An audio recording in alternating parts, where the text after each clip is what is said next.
বন্ধুরা, এই প্রশ্নে পিতা ও পুত্র সম্বন্ধিত একটা অঙ্ক সলভ করব, যেটা কিনা চাকরির পরীক্ষায় প্রচুর পরিমাণে আসে।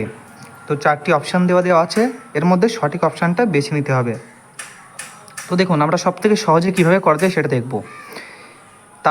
তার জন্য একটা কনসেপ্ট জানা লাগবে, সেটা আমরা প্রশ্নটা পড়ার পরে বলছি। পিতার বর্তমান বয়স পুত্রের বয়সের 4 গুণ। 10 বছর পর বাবার বয়স হবে ছেলের বয়সের 3 গুণ। পিতার বর্তমান বয়স কত? তো দেখুন,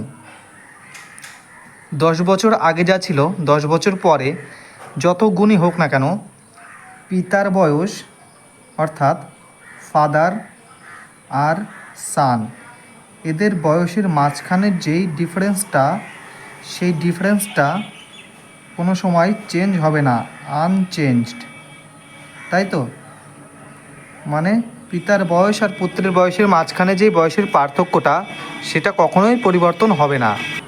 তাহলে পিতার বয়স আর পুত্রের বয়সের পার্থক্য যদি 10 বছর আগে 20 থাকে, তাহলে 10 বছর পরে গিয়েও তাদের বয়সের পার্থক্যটা 20 হবে। তাদের মাঝখানে বয়সের পার্থক্যটা সেম থাকবে সারা জীবন, যতদিন তারা বেঁচে থাকবে তাদের মাঝখানে বয়সের পার্থক্যটা সেম থাকবে। তাই ফাদার আর সনের বয়সের ডিফারেন্সটা সবসময় আনচেঞ্জড।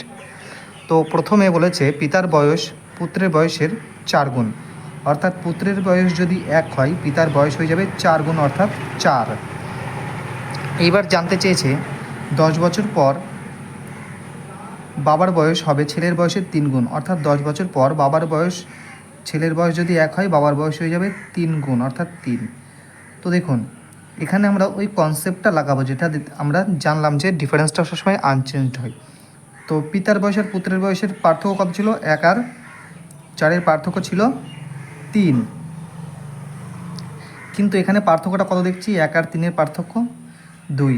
এটা তো সম্ভব না, কারণ আগে যা বয়স ছিল আর এখন যা বয়স হয়েছে তাদের বয়সের পার্থক্যটা সেম হতে হবে। তাদের বয়স 19-20 হতে পারে, একজনের বাড়তে পারে, দুজনেরই বয়স বাড়বে, দুজনেরই বয়স কমবে। আগে গেলে দুজনেরই বয়স কমবে, পরে গেলে দুজনেরই বয়স বাড়বে। আর একে অপরের থেকে বয়সের 1 গুণ, 2 গুণ, 3 গুণ এটা হতে পারে, বাট তাদের মাঝে যে পার্থক্যটা সেটা কখনোই চেঞ্জ হতে পারে না। তাহলে এখানে পার্থক্য 3, এখানে পার্থক্য 2, এটা তো হতে পারে না। তাহলে এখন আমরা কি করব? পার্থক্যটা সেম করব। তো পার্থক্যটা সেম করা মানে কি? যে এর যে পার্থক্য তাকে দিয়ে ওপরটাকে গুণ, আর ওপরের যে পার্থক্য তাকে দিয়ে নিচেরটাকে গুণ। তো দেখুন, তাহলে আমরা নতুন অনুপাত বার করব, ফাদার ইস টু সন। তাহলে 2 দিয়ে যদি এই অনুপাতটাকে গুণ করি, তাহলে কত হয়? 4 দুখানি 8, আর 2 একে 2, আর এই 3 দিয়ে নিচের অনুপাতকে গুণ করব। 3 তিরিক্ষে 9, আর 3 একে 3। তো দেখুন, এখন ডিফারেন্সটা সেম আছে। 8 আর 2-এর পার্থক্য কত? 6, আর 9 আর 3-এর পার্থক্য কত? 6। তাহলে ডিফারেন্সটা সেম আছে। এখন আমাদের এই নতুন অনুপাত নিয়ে কাজ করতে হবে, এই পুরনো অনুপাতটা ভুলে যেতে হবে। এবার দেখুন, 8-এর থেকে 9 বৃদ্ধি পেয়েছে, 1 বেড়েছে, আর 2-এর থেকে 3 বৃদ্ধি পেয়েছে, 1 বেড়েছে। তাহলে ডিফারেন্সটা সেম পেয়েছি, আর এখানেও ডিফারেন্সটা সেম পাচ্ছি। তো দেখুন, তাহলে এই যে 1 বছর করে বৃদ্ধি পেয়েছে তাদের অরিজিনালি বয়সটা কত বৃদ্ধি পেয়েছে? 1 মানে 10, 1 মানে 10। আমি দেখছি যে সবার বয়স 1 করে বৃদ্ধি পেয়েছে অনুপাতে, কিন্তু অরিজিনালি 10 বছর পর তাদের অনুপাতটা 3 গুণ হয়েছে। মানে ছেলের বয়স যদি 3 হয়, তার 3 গুণ 9 হয়েছে।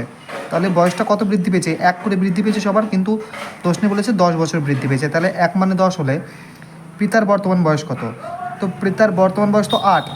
তো 1 মানে 10 যদি হয়, তাহলে 8 মানে হয়ে যাবে 80।